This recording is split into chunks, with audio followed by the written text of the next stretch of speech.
fact is that people quit people and not organizations.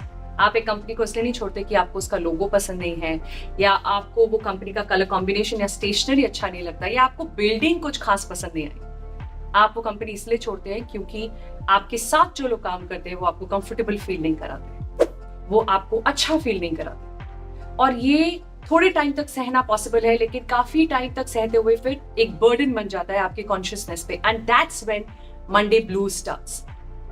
Monday शुरू होता है और आपकी हार्ट बीट बढ़ने लग जाती है, लेकिन अगर वो मंडे ब्लूज फ्राइडे तक चले तो जरूर कुछ गलत है और बहुत डीप लेवल पे वो इंटरवेंशन हो चुकी है, और अब आपको उसे देखना ही पड़ेगा। काफी लोग इस पॉइंट पे आके हार मान जाते हैं और दूसरी जॉब ढूंढने लगते हैं, और दूसरे के बाद तीसरी, तीसरे के बाद चौथी, और ये दौड़ शायद कभी खत्म ही नहीं होती। एंड फिर ऐसा लगता है कि अगर एंटरप्रेन्योर बन जाते ना तो बहुत आसान था, लेकिन एंटरप्रेन्योरशिप के अपने ही चैलेंजेस हैं।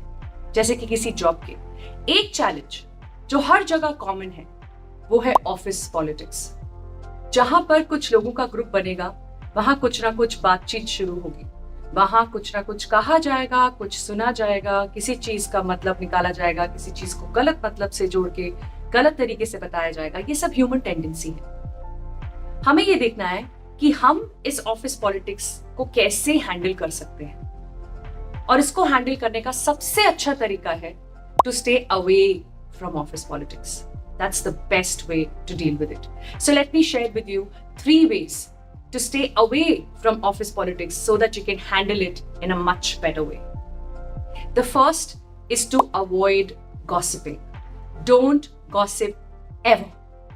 In fact, don't even stand with people who gossip. और अगर आपको लगता है कि ये सीनियर लोग हैं, इन्हें अवॉइड नहीं किया जा सकता, तो आप उनके साथ खड़े रहिए, लेकिन ना आप हाँ बोलेंगे ना बोलेंगे।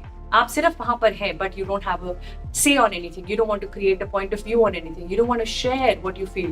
You don't want to be a part of gossip. Why?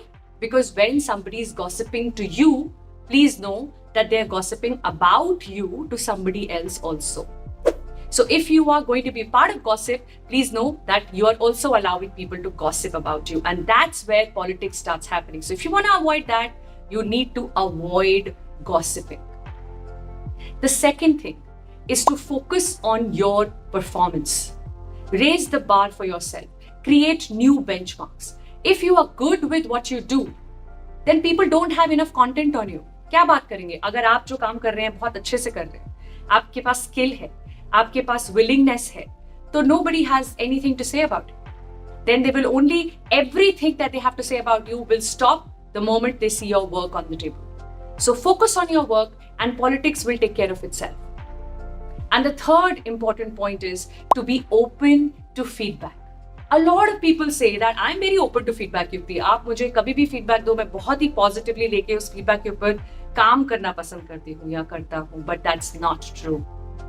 We like to believe that we are open to feedback, but when we get a negative feedback, we quickly call it judgment or criticism and we ignore it. How to deal with criticism and judgment is a different topic altogether. कभी और उस पे बात करेंगे, लेकिन आज ये जानना जरूरी है कि when you are open for feedback, you've got to listen to what people have to say, and most importantly, make them feel comfortable to say what they want to say. जरूरी नहीं है कि वो जो बोल रहे हैं आपको उसके ऊपर एक्ट करना है। जरूरी ये है कि उनको कंफर्टेबल फील हो कि वो आपसे फीडबैक शेयर कर सकें, बिकॉज अगर वो आपके सामने नहीं बोल पाएंगे तो वो आपके पीछे ही बोलेंगे, and again that fuels up politics. So if you want to handle office politics, learn to stay away from it. Learn to stay away from gossipers. Don't gossip. Focus on your performance and stay open to feedback.